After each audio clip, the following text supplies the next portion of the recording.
kembali menyaksikan Perempuan Bicara. Ini yang harus kita cermati demi konten bayi 7 bulan minum kopi susu. Saya langsung mau mendengar bagaimana Mbak Devi sebagai pengamat sosial mengamati ini.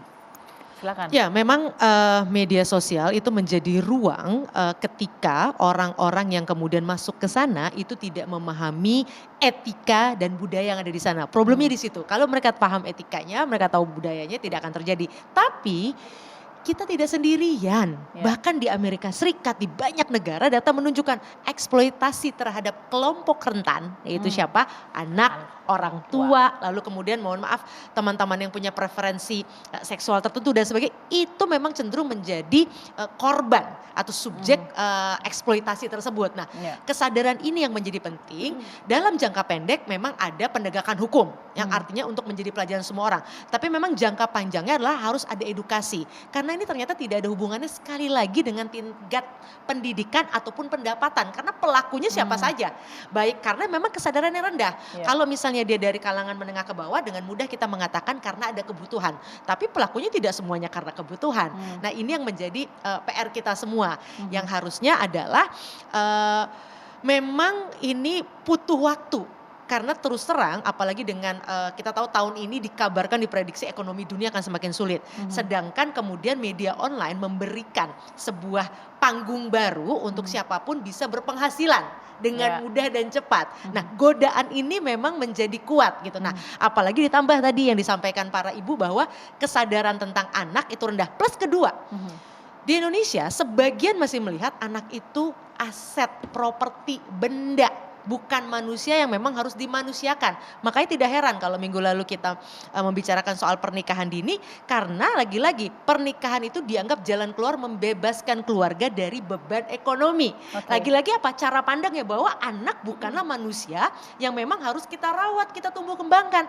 Jadi kalaupun ini terjadi bukan hanya persoalan godaan kontennya. Tapi tepat yang disampaikan oleh para ibu. Memang pemahaman bahwa anak ini harus dirawat dengan baik nyaris tidak ada untuk sekelompok masyarakat tertentu yang dalam hal ini data-data bahkan sampai 2021 sekali lagi gak ada urusannya dengan pendidikan. Karena bicara soal gizi bahkan menarik, orang-orang dengan pendidikan tinggi saja gizinya rendah. Ini ada satu studi yang dilakukan di sebuah kampus, anak-anak dari non-health sciences itu ternyata setelah diukur gizinya jauh lebih rendah daripada anak-anak sciences. Karena memang masalah pengetahuan dan kepedulian terhadap gizi itu juga masih sangat rendah. Karena lebih peduli pada tampilan luar. Skincare gitu ya. Padahal untuk wajah yang indah itu ada perlu tubuh yang sehat. Nah, ini kenapa memang pesona sosial media yang mengedepankan tampilan fisik membuat orang abai pada prinsip dasar agar kita bisa tampil lebih baik. Oke, satu mungkin dokter mau masuk ya, tapi saya mau kasih pertanyaan dulu. Satu, berarti kesadarannya yang di tingkat krisis, kesadaran bersosial media. Ya, karena kan 2020 kita mendadak digital. Belum pernah ada bimbel hidup di dunia digital gitu ya. Semua orang merasa bahwa ini adalah kehidupan yang bebas, liar dan sebagainya. Karena penelitian sudah menunjukkan gini, karena ini bentuknya kecil, orang sering lupa namanya saja sudah media sosial. Anda bukan berhubungan dengan hanya layar ini. Anda tersambung dengan jutaan miliar orang. Ini studi-studi yang sudah dilakukan. Nah, ini yang membuat kemudian bias ini atau kelemahan manusia itu lemah sekali.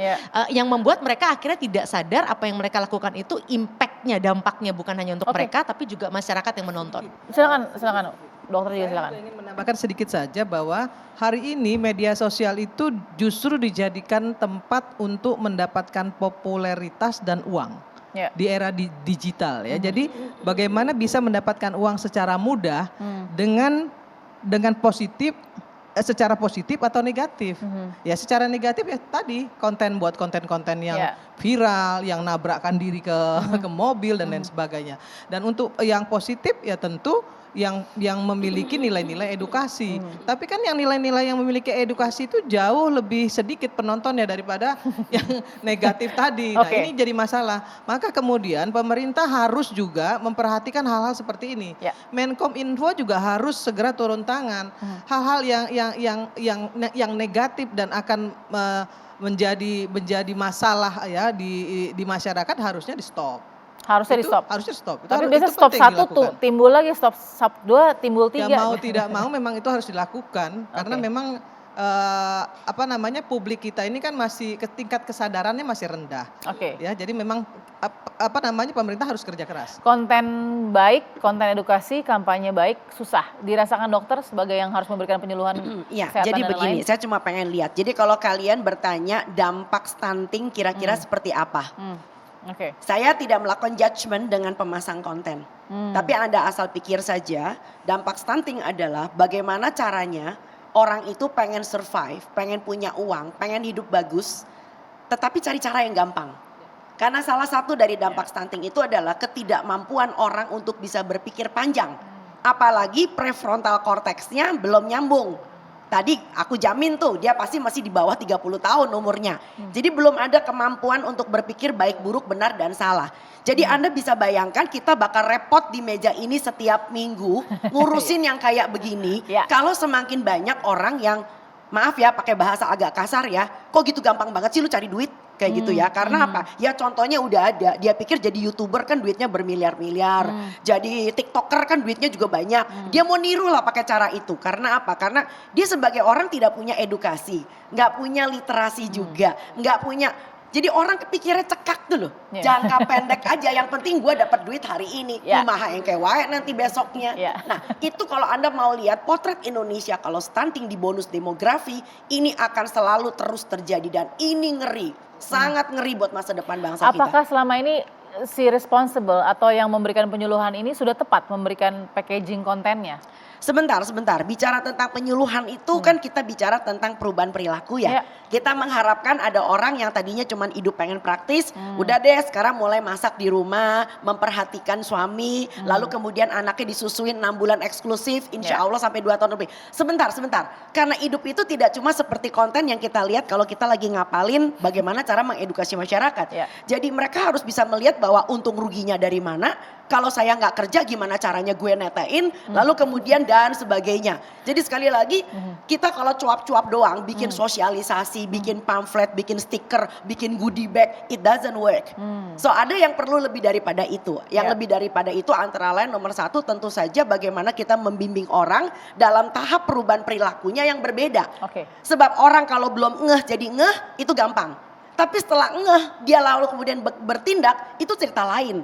Maka kita harus mempersiapkan orang ini mempunyai kapabilitas untuk bisa bertindak. Nah sudah bertindak pun belum tentu mempertahankan. Ya anget-anget tai ayam. Saya mau pola makan saya sehat cuman seminggu, abis itu kok rasanya nggak enak ya, gimana kalau cheating day.